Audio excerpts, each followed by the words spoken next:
You know that moment when you reach for something innocent and your whole world just shifts? That was me last Tuesday. I reached for my phone charger, which had somehow ended up tangled in my wife's purse. She was upstairs getting ready for her book club meeting, and I needed to charge my phone before heading to work. My hand brushed against a manila folder that definitely didn't belong with her usual receipts, lipstick, and whatever else she carries. The folder felt substantial, important, the kind of thing you don't casually stuff in a purse unless you're trying to hide it.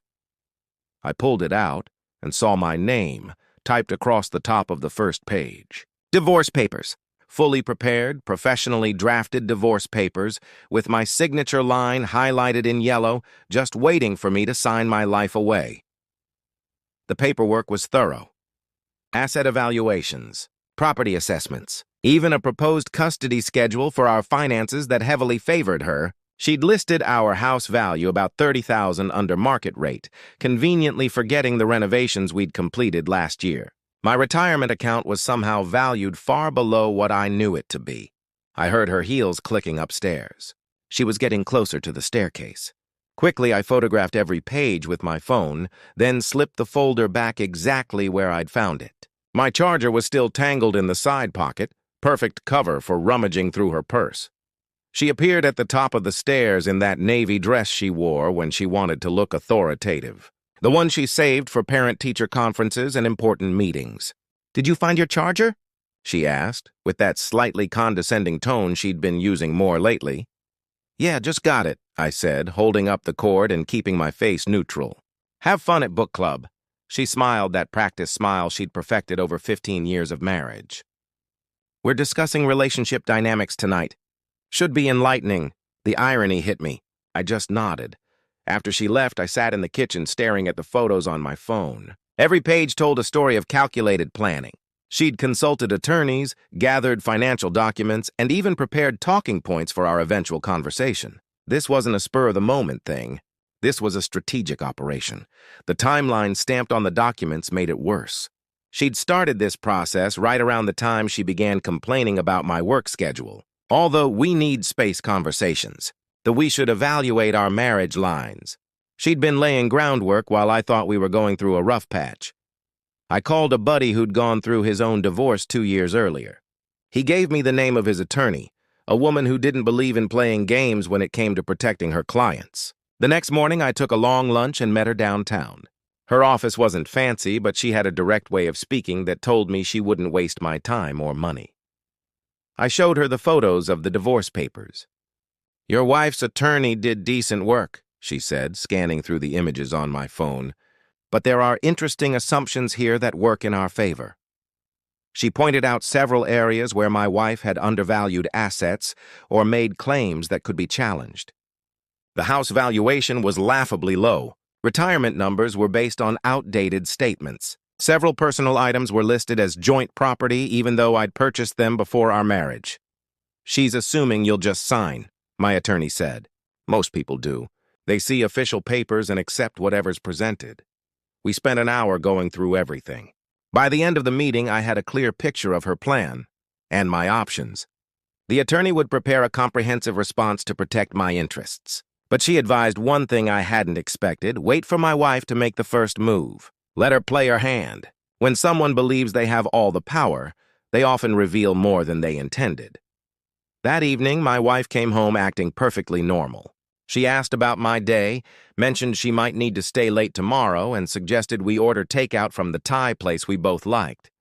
I watched her performance with new eyes. Every gesture felt calculated. Every casual comment felt rehearsed. She was an actress playing the devoted wife while secretly planning my exit. "How was book club?" I asked over dinner. "Oh, you know," she said. "A lot of talk about communication in relationships. Whether couples really understand each other." She sipped her wine. "Some of the women shared stories about their husbands. It's amazing how oblivious men can be. I nearly choked on my pad thai." "Really? What kind of stories?" "Just situations where the wives had to make difficult decisions for the good of everyone involved," she said. "Sometimes you have to take charge when someone else won't." She was giving me a preview of coming attractions. I only nodded. That night, as she slept beside me, I realized I was looking at a stranger. The woman I married 15 years ago wouldn't have hidden divorce papers in her purse. She wouldn't have spent months secretly planning to dissolve our marriage, but this woman apparently would. The next few days followed the same pattern. She kept her routine while I observed. Her late nights at work became opportunities for attorney meetings. Her girls' nights felt like strategy sessions. Even her sudden interest in our finances made sense now. She was preparing for war. But she'd made one crucial mistake. She had underestimated her opponent. My attorney gave me a list of documents to gather: bank statements, credit card records, property deeds, insurance policies. The process revealed surprises. Over the past 6 months, she'd been making small cash withdrawals from our joint account. Never more than 200 at a time, but frequent enough to add up to over 3,000. Money that had simply vanished without explanation. She'd also opened a credit card in her name without telling me. The statements were buried in her desk drawer, showing charges at expensive restaurants, clothing stores, and what looked like legal consultation fees. The most revealing discovery was her browser history on our shared computer. She'd been researching divorce attorneys for months, reading articles about asset protection and visiting forums where women shared strategies for maximizing settlements. One bookmark caught my eye: a forum post titled, "How to Secure Your Financial Future When Your Husband Controls the Money." The advice read like a playbook for what she'd been doing. Make copies of everything. Establish independent credit. Document behavior for later use. On Thursday, she announced another late night. "Big presentation tomorrow," she said, kissing my forehead with the same patronizing peck she'd adopted lately. I called my attorney as soon as her car pulled out of the driveway. "Perfect timing," she said. "Your wife's attorney made several assumptions that work in our favor. Some of those cash withdrawals and undisclosed credit accounts could be considered dissipation of marital assets. If she'd been hiding money or spending jointly owned funds without my knowledge, that strengthened my position. We scheduled a follow-up to finalize our response. The plan was simple. Don't change anything yet. Let her think her plan is working. The longer she operates under false assumptions, the stronger our position becomes when we reveal what we actually know." Friday morning brought an interesting development. She took a closed-door phone call in our bedroom. The tone was tense. When she emerged 20 minutes later, she looked rattled. "Everything okay?" I asked. "Just work stress," she said. But the work was a woman named Carol, someone I'd always considered reasonable. This felt different. That weekend, she suggested dinner at Romano's, our upscale Italian spot. "We should spend more quality time together," she said over breadsticks. The irony was staggering. Here she was talking about quality, while the divorce papers sat hidden in her purse. "You're right," I said. "We should make more effort." She smiled and reached across the table to squeeze my hand. "I've been thinking a lot about our future together," she said. "Our future together? What kind of thoughts?" I asked. "Maybe we need to evaluate where we are," she said. "Make sure we're both happy with the direction our marriage is heading." She was testing the waters, trying to gauge my receptiveness. She was building the narrative that would justify a divorce. I kept my voice steady. Important decisions shouldn't be made impulsively. "Exactly," she said. "When major life changes happen, they should be carefully planned." She was practically narrating her own strategy. I had to admire the audacity, even while recognizing the manipulation. Sunday afternoon, while she got her nails done, I met with my attorney to review the counterproposal. It was thorough. Property values based on current market assessments. Retirement accounts calculated with precise figures. A division of assets that reflected actual ownership, not wishful thinking. More importantly, we had evidence: the undisclosed credit card, the mysterious cash withdrawals, the browsing history. Everything documented and ready. "When she finally shows you those divorce papers," my attorney said, "act surprised, but not devastated. Ask for time to review them with an attorney. She'll expect that. What she won't expect is how prepared we actually are." That evening, my wife was unusually affectionate. She made my favorite dinner, suggested a movie, brought up memories from our early days together. "Remember when we first moved in together?" she asked, curled up beside me on the couch. Everything felt full of possibility. "I remember you said you wanted to build something meaningful together," she said. I did. I still do, I wanted to say. But I watched her performance and realized something important. She wasn't just planning to leave. She was planning to rewrite our entire history to justify her decision. In her version, I'd be the oblivious husband. She'd be the thoughtful wife who tried to save the marriage before making the difficult choice to end it. Monday morning brought another revelation. I checked our joint account online and found another significant withdrawal over the weekend. $500, taken from an ATM across town near her attorney's office. She was funding her divorce with our joint money. When she left for work that morning, she kissed my cheek and said, "I love you. I hope you know that." I almost laughed. She loved me so much she secretly retained divorce attorneys and was systematically planning my removal from her life. "I love you too," I replied. "I hope our future is everything you're planning for it to be." She paused at the door, studying my expression, then smiled. "I think it will be." Her decision about timing had been made. The game was entering its final phase. Tuesday evening, she came home carrying herself differently, confident, purposeful. She set her purse on the kitchen counter and announced, "We need to talk." The same purse that contained those divorce papers, probably updated and finalized.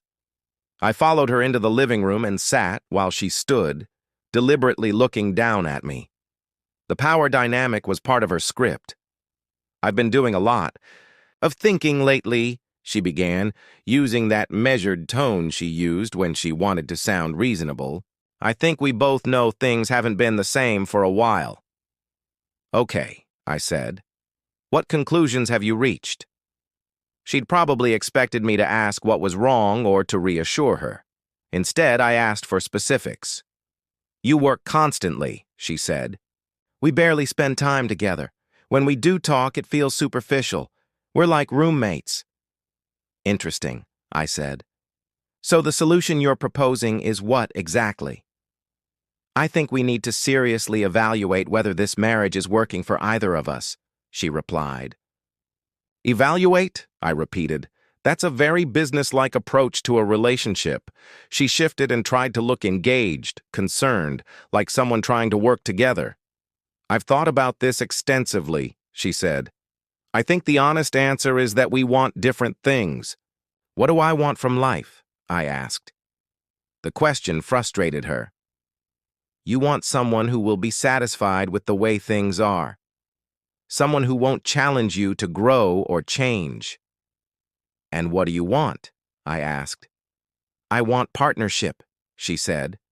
"Someone who's present, emotionally available, willing to invest in building something meaningful together." The irony was breathtaking. She wanted partnership while secretly planning to dissolve our partnership. She wanted emotional availability while hiding her true intentions. "So you're saying I'm not present or emotionally available?" I asked. "When's the last time we had a real conversation about our hopes for the future?"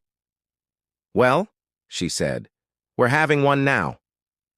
"You're telling me about your hopes for a future that apparently doesn't include me," I said. "That's not an answer. Do you want a divorce?" She paused, practiced pain on her face. "I think divorce might be the most loving thing we could do for each other." "Most loving," I repeated.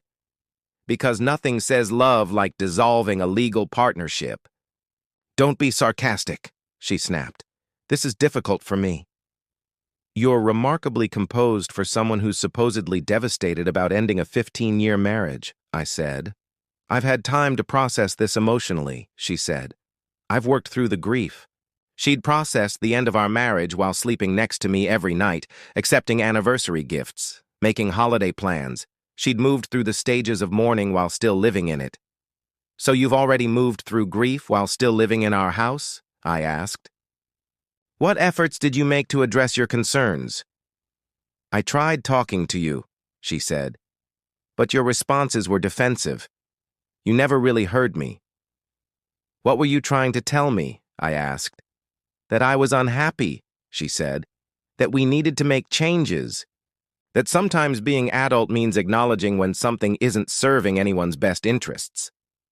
And you've decided the best adult move is to prepare divorce papers in secret? I asked. She turned away and began pacing. Sometimes you have to be practical, she said. Sometimes being adult means making hard decisions. So you've already done the evaluation, I said. Or have you already completed your analysis? She sat, leaned forward, clasped her hands. Her lawyer had probably coached her on body language. Look concerned, look reasonable, look like you're trying.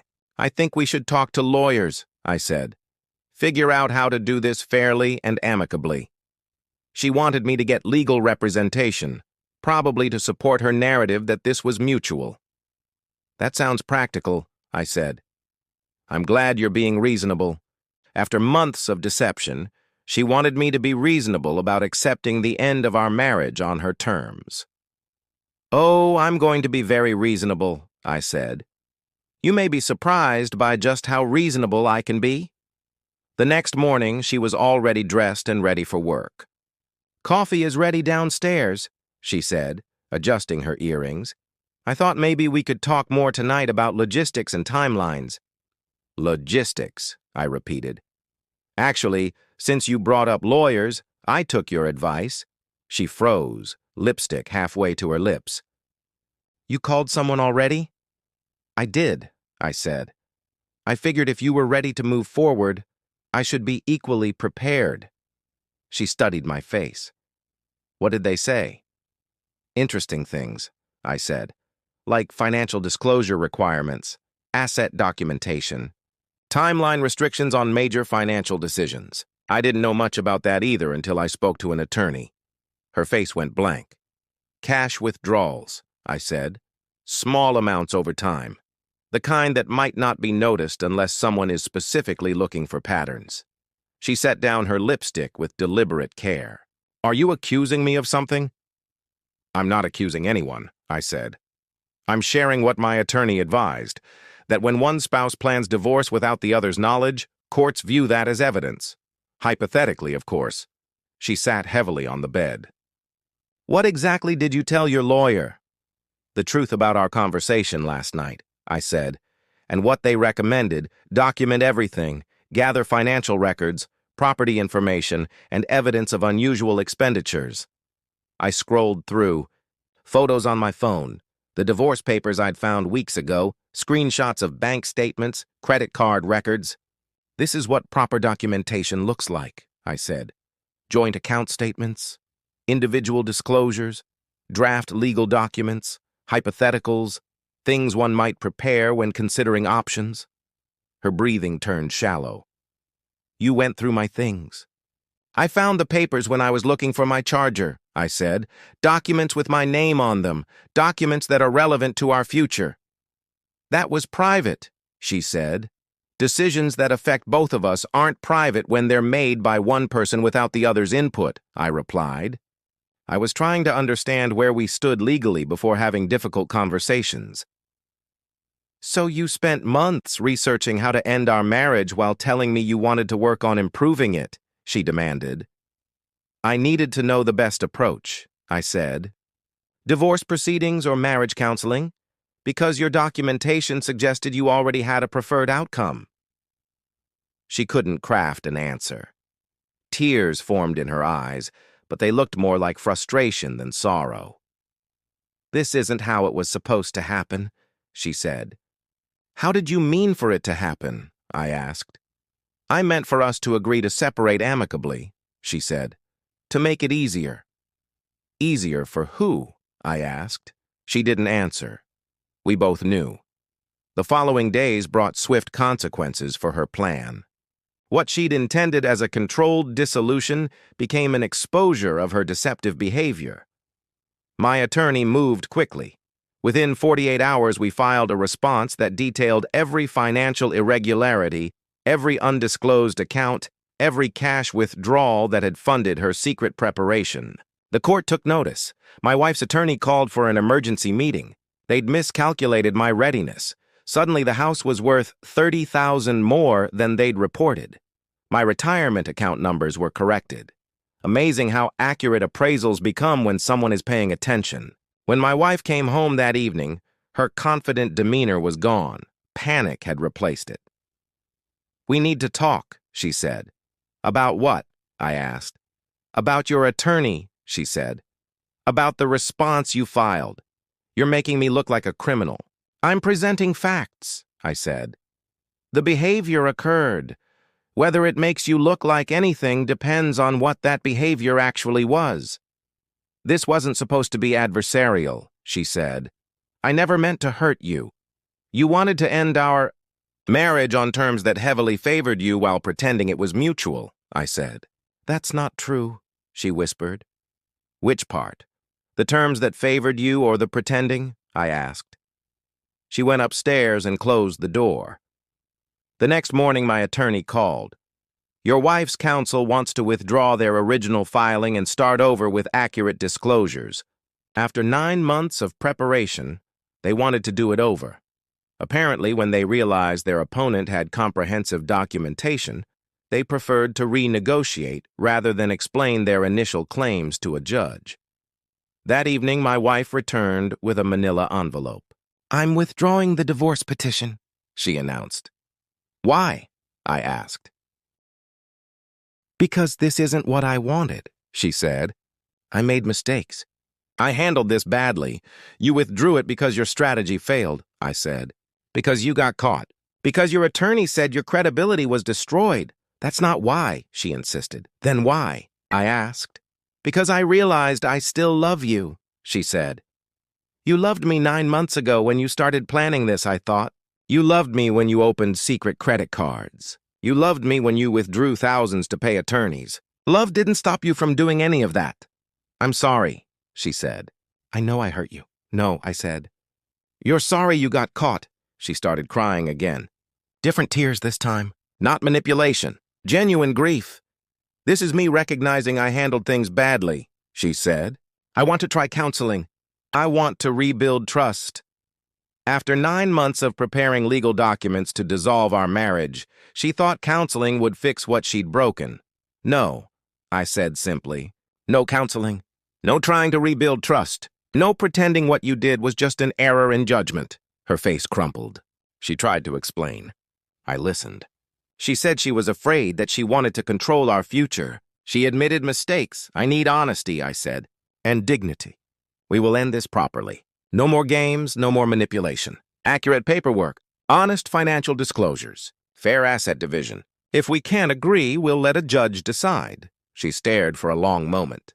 "You win," she said finally. "This isn't about winning," I replied. "It's about ending something that should have ended 9 months ago when you decided you didn't want to be married anymore." She picked up her purse. "I'm going to pack some things," she said. "Find somewhere to stay until this is finalized." "That's probably wise," I said. She paused at the doorway. "For what it's worth, I'm sorry." "I'm sure you are," I replied. "You're sorry you got caught. You're sorry you have to face consequences. You're sorry you have to accept responsibility." After she left, I sat in the kitchen surrounded by 15 years of shared life and felt something I hadn't expected. Relief. Not happiness. Not satisfaction.